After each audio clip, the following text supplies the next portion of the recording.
Rosa ainda estava segurando a mão de Antônio quando percebeu que o som do motor tinha sumido completamente. O silêncio que ficou não era apenas o silêncio da estrada, era o silêncio do abandono. Vocês são um peso. As palavras de Roberto ainda ecoavam na cabeça dela. Sandra não tinha olhado para trás. Bruno apenas riu antes de fechar a porta do carro. Eles foram deixados ali, na beira da rodovia, sem água, sem telefone, sem destino. O que aqueles 3 filhos não sabiam é que estavam deixando para trás algo muito maior do que 2 idosos cansados. Mas essa parte da história ainda levaria tempo para aparecer, porque antes da estrada veio a humilhação. Dias antes, tudo começou a piorar aos poucos. Não foi uma discussão isolada, não foi um momento de estresse, foi um padrão. Naquela manhã, Rosa fritou 3 ovos, apenas 3. De novo esse desperdício? Sandra disse, parada na porta da cozinha. Filha, é só para nós 4. 4 não, 5, e 2 não trabalham. Antônio fingiu que não ouviu. Mexeu o café devagar, como fazia quando precisava engolir algo mais amargo que a bebida. As contas médicas foram jogadas na mesa. R$500 de remédio, todo mês. Até quando? Até quando? Essa pergunta não era sobre dinheiro, era sobre tolerância. Naquela casa, cada lâmpada acesa parecia um crime. Cada ida ao banheiro à noite era um incômodo. Cada tosse de Antônio era um lembrete de que eles estavam ocupando espaço demais. E quando alguém começa a se sentir como um intruso dentro da própria casa, algo já morreu ali. Roberto tentava parecer racional. Não é pessoal, mãe. É só a realidade. A situação ficou insustentável. Rosa ouviu aquilo como quem escuta um veredito. Insustentável. 50 anos de casamento. 3 filhos criados. Noites em claro. Sacrifícios invisíveis. Tudo reduzido a uma planilha. Naquela noite, Rosa ouviu os 3 conversando na sala. Baixo, calculado. Já marquei para quarta. Melhor resolver logo. E a casa fica só pra gente. Foi ali que ela entendeu. Não era sobre cuidar melhor. Era sobre se livrar. E quando a decisão foi comunicada, não houve pedido. Houve aviso. É um lar bom, vocês vão ter assistência. Mas ninguém perguntou se eles queriam sair. Ninguém perguntou se aquela casa ainda era deles também.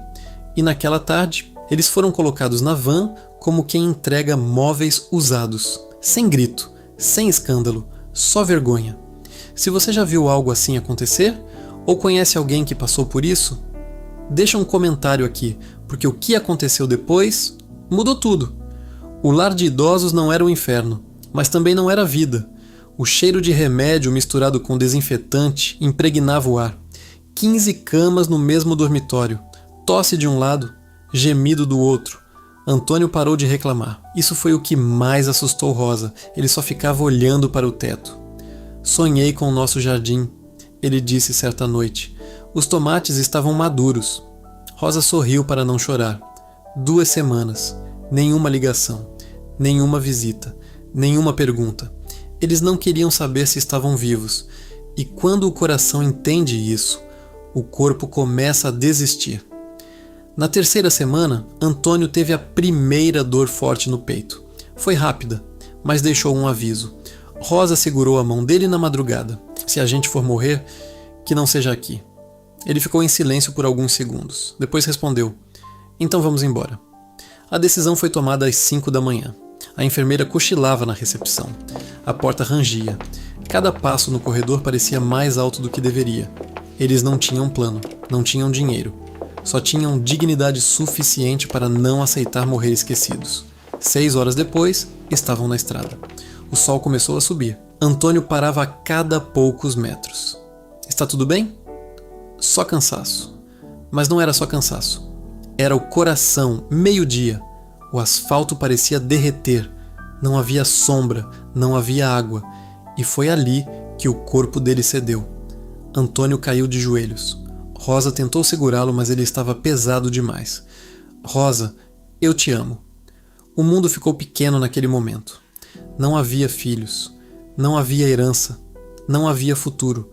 Só 2 idosos abraçados na beira da estrada esperando o fim. E foi quando ela fez a única coisa que restava.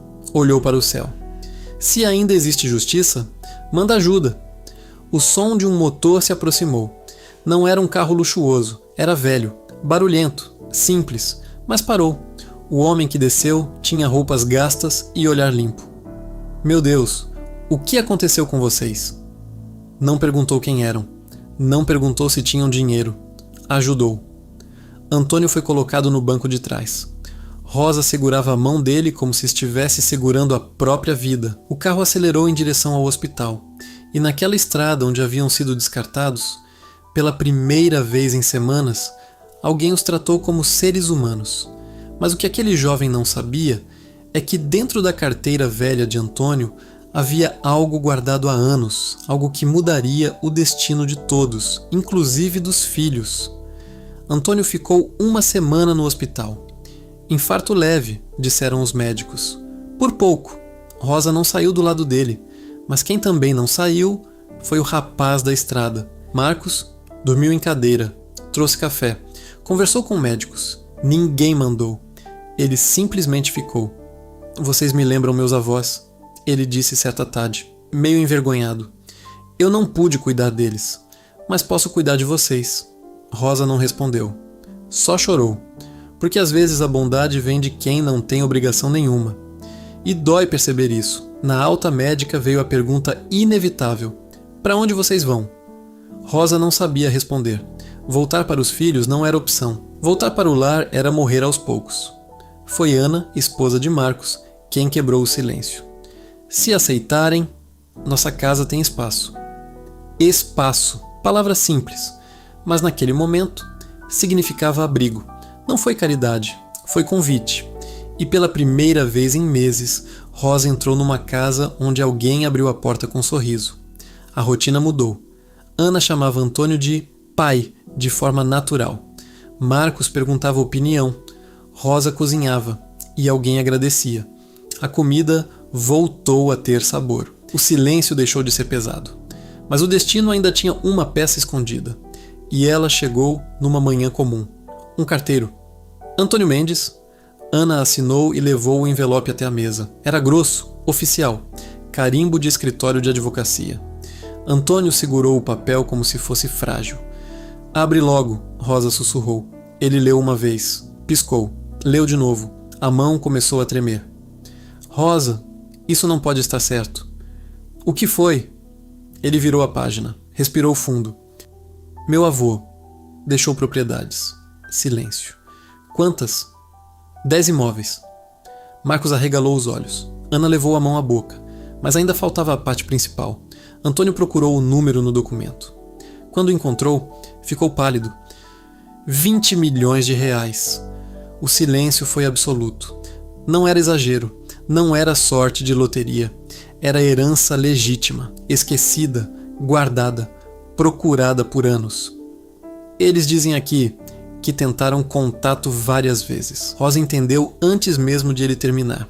As cartas chegaram, na casa dos filhos, e nunca foram entregues. O abandono não foi só emocional, foi estratégico. O destino não tinha apenas sido cruel, tinha sido paciente, e agora estava prestes a ser justo. Demorou menos de um mês. Dinheiro tem cheiro, e filhos interesseiros sentem de longe. Naquela manhã, Rosa viu o carro parar na rua. Preto, novo, brilhando, o mesmo modelo que havia desaparecido naquela estrada semanas atrás. Mas agora não havia poeira, havia interesse. Roberto desceu primeiro, terno caro, confiança ensaiada. Sandra ajeitou o cabelo antes de tocar a campainha. Bruno nem disfarçou o tédio. Quando Rosa abriu a porta, ninguém tentou abraçar. Mãe, a palavra soou vazia. O que vocês querem? Ela perguntou. Roberto respirou fundo. A gente precisa conversar sobre a herança. Sem rodeios, sem vergonha. Antônio apareceu atrás dela, apoiado na bengala. Vocês sempre souberam. Silêncio, Sandra cruzou os braços. As cartas chegaram sim, mas vocês nunca perguntaram? A frieza foi mais dolorosa do que o abandono. Eles sabiam. E ainda assim, os jogaram fora. Na sala, a tensão ficou pesada. Esse dinheiro é da família, Roberto disse. Não, Rosa respondeu com firmeza. É herança do Antônio. Bruno finalmente levantou os olhos. Vocês têm mais de 70 anos. Para que precisam de tudo isso? Foi ali que algo mudou no olhar de Rosa. Ela não estava mais implorando por amor, estava defendendo dignidade. Para nunca mais depender de vocês, o silêncio foi quebrado por Ana entrando com sacolas do mercado. Ela entendeu tudo em segundos. Eles vieram pelo dinheiro, né? Roberto se levantou. Olha aqui, você não é da família. Ana respondeu sem elevar a voz. Família é quem fica quando não tem dinheiro envolvido. Aquilo atingiu em cheio. A discussão aumentou. Ameaças veladas. Tentativas de manipulação. Podemos resolver isso na justiça, Roberto disse. Marcos apareceu na porta. Vamos explicar para o juiz como vocês abandonaram 2 idosos na estrada? O jogo virou. O medo apareceu pela primeira vez no rosto deles. E então Rosa falou. Calma, firme, sem gritar. Vocês saiam da minha casa. Silêncio absoluto. O quê? Saiam e não voltem. Sandra tentou chorar. Bruno xingou. Roberto perdeu o tom elegante, mas já era tarde. Eles foram até o portão sob o olhar dos vizinhos. Dessa vez, não eram os pais que estavam sendo expostos. Eram os filhos. O carro saiu, mas agora quem ficou em silêncio foram eles. Uma semana depois, no escritório do advogado. Vocês querem fazer testamento? Antônio segurou a mão de Rosa. Eles já sabiam a resposta. 2 anos depois, aquela casa virou abrigo para outros idosos abandonados. O dinheiro construiu quartos. O dinheiro comprou remédios. O dinheiro virou dignidade. E quando Antônio partiu, tranquilo, numa madrugada silenciosa, o testamento deixou cada filho com exatamente R$1. E uma carta. Para quem me deu abandono, deixo o mesmo que recebi. Nada. Porque às vezes, a justiça não vem gritando. Ela vem assinada.